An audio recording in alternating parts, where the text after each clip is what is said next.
कि बेनी माधव बाबा, उन्हें हमारे आश्रम में गुरु नानक देव का अवतार कहा जाता है। और अगर अभी आप गोकुल भवन जाओगे अयोध्या में, तो वहां पर एक गुफा में जमीन के अंदर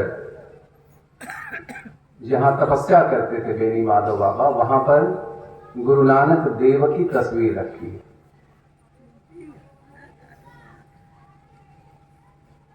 गुरु नानक देव जब इस देश में प्रकाशित हुए, अवतार लिया उन्होंने, तो यहां पर इस्लाम का राज था, मुगलों का राज था।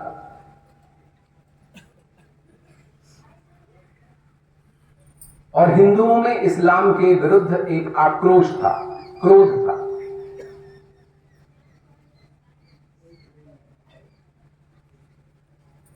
गुरु नानक देव ने जो पंथ चलाया, उस पंथ में उन्होंने कहा कि देखो भाई, मूल बात तो कुछ और है, और तुम हिंदू और मुसलमान आपस में व्यर्थ का झगड़ा कर रहे हो। झगड़ा करने वाले तो व्यर्थ का ही काम करते हैं, उसका कोई अर्थ नहीं होता है।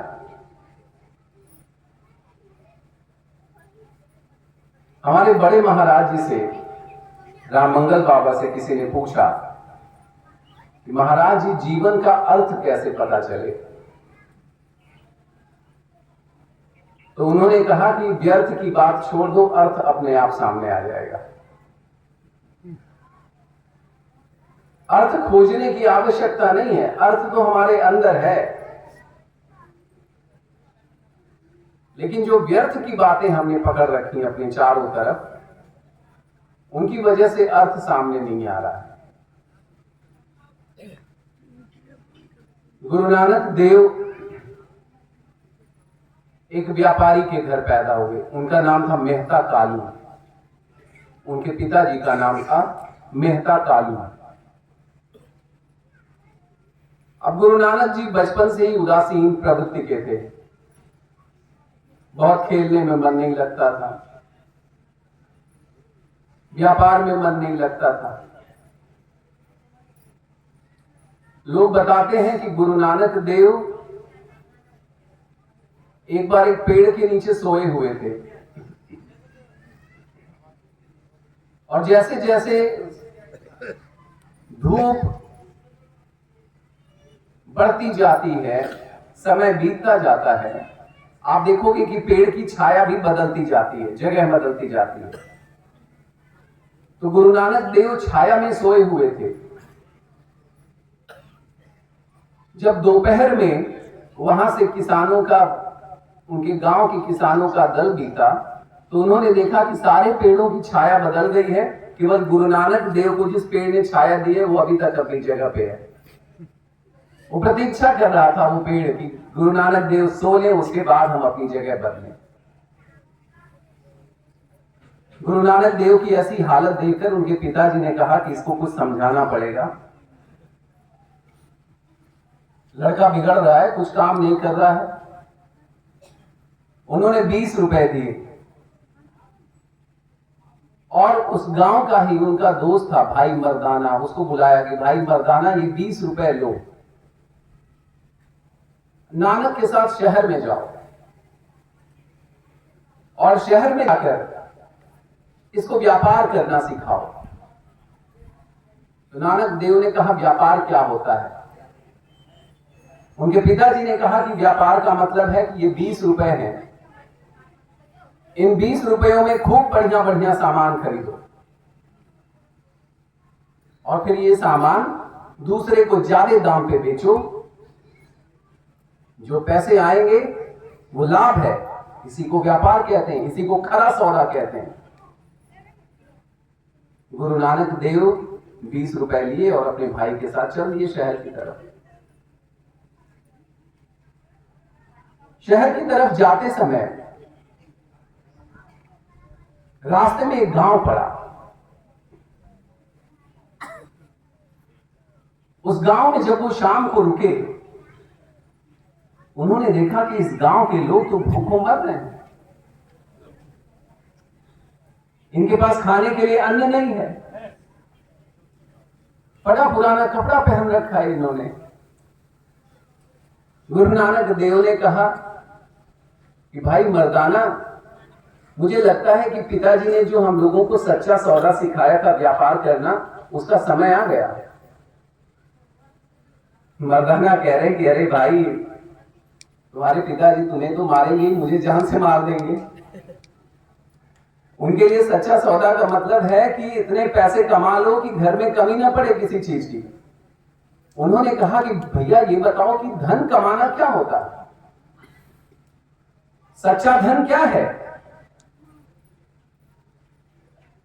आप अंबानी अडानी से पूछोगे सच्चा सौदा क्या है, धन क्या है, तो कहेंगे भाई शेयर मार्केट में तुम्हारी कंपनी का बहुत वैल्यू हो जाए।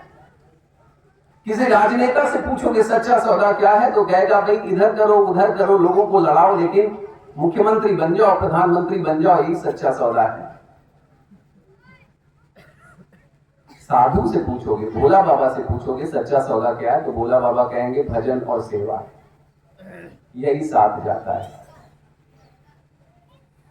गुरु नानक देव ने कहा कि आज हम लोगों को वही सच्चा धन कमाने का अवसर आया है भाई मर्दाना। सेवा, इससे बड़ा धन क्या है? हमारे श्री महाराज जी ने जब समाज की दशा को देखना प्रारंभ किया,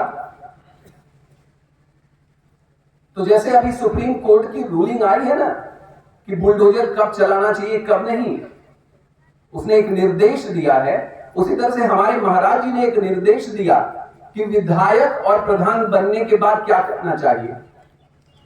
और उस निर्देश में कहीं नहीं था कि प्रधान और विधायक बनने के बाद जो तुम्हें वोट न दे उसके ऊपर मुकदमे ला दो और पैसे भरो और 5 साल बाद फिर से सत्ता में आने की तैयारी करो, ये उन्होंने नहीं कहा। उन्होंने कहा प्रधान और विधायक होने का अर्थ है कि इस गांव में, तुम्हारे क्षेत्र में किसी के घर में चूल्हा नहीं जला हो तो तुमको पता होना चाहिए। यह निर्देश हमारे श्री महाराज जी का था। इस गांव में कौन भूखा है, किसके घर में समस्या है, कौन लोग आपस में लड़ रहे हैं, बैठो मिलो। उन्होंने भी एक पॉलिसी दी। गुरु नानक देव ने कहा कि भैया सच्ची पॉलिसी तो यही है। 20 रुपए उस जमाने में बहुत हुआ करते थे। आज से लगभग 650-700 साल पहले की बात है, बहुत हुआ करते थे 20 रुपए। गुरु नानक देव ने भाई मर्दाना के साथ पास के बाजार से जाकर खूब सारा अन्न, दाल सब खरीदा, ले आए और जब तक चला रसोई चलाते रहे। उतने पैसे में जब तक खत्म नहीं हो गए वो पैसे, लोगों को खाना खिलाते रहे। लोग तृप्त होते गए। जाते समय गांव वालों ने कहा कि भैया इस गांव से तुम्हारी वजह से अकाल दूर हो गया, अब ऐसा करो कि कुछ कपड़े भी हो जाए तो हम लोग फिर अपना काम देख लेंगे। उनके पास 2 या 4 रुपए बचे थे। उन्होंने बाजार गया और जाकर वहां से खूब कपड़े खरीदे और गांव वालों को पहना दिया। निकल पड़े भाई मर्दाना के साथ। जब गांव गए तो गांव के बाहर कुएं पर बैठ गए। मर्दाना से कहे कि देखो पिताजी को समझाने की मेरे अंदर तो हिम्मत नहीं है, तुमको उन्होंने भेजा था व्यापार सिखाने, तुम ही उनको जाके सिखाओ कि देखो हमने क्या व्यापार किया है। पिताजी अंदर गांव से एकदम फुफकारते हुए लाठी लेके आए कि आज देके बताई। 20 रुपया दिया। नालायक लड़का, पूत कपूत का धन संचय, पूत सपूत का धन संचय। ये कपूत है कि सपूत नहीं पता, लेकिन इसने 20 के 20 रुपए उड़ा डाले। मर्दाना बीच में है, एक मुस्लिम फकीर बीच में, अरे अरे मत मारो मत मारो। उनके पिताजी गुस्से में। गुरु नानक देव ने कहा कि पिताजी आप अभी इस बात को समझ नहीं पा रहे हो, लेकिन मुझे उम्मीद है कि ईश्वर की एक दिन आप पर कृपा होगी और आप इस बात को समझ जाओगे कि इस 20 रुपए से इससे ज्यादा धन कोई नहीं कमा के दे सकता था। ये जो धन है, इस धन से अधिक कोई नहीं कमा के दे सकता था। उनके पिताजी शांत पड़े रहे। आज आप किसी सिख से पूछोगे वो क्या था, उन्होंने सारे सिख कहेंगे वो सच्चा सौदा था। और उस सच्चा सौदा के नाम पर सिखों में एक पंथ चल पड़ा जिसको कहते हैं डेरा सच्चा सौदा। और उस 20 रुपए की वजह से आज पूरी दुनिया में सिखों ने कहा कि हमारे गुरु ने एक लंगर चलाया था। लंगर वो दुनिया का पहला लंगर था। आज पूरी दुनिया में जहां भी सिख रहते हैं, जहां गुरुद्वारे हैं, वो लंगर चलता रहता है, वो लंगर चलाते हैं।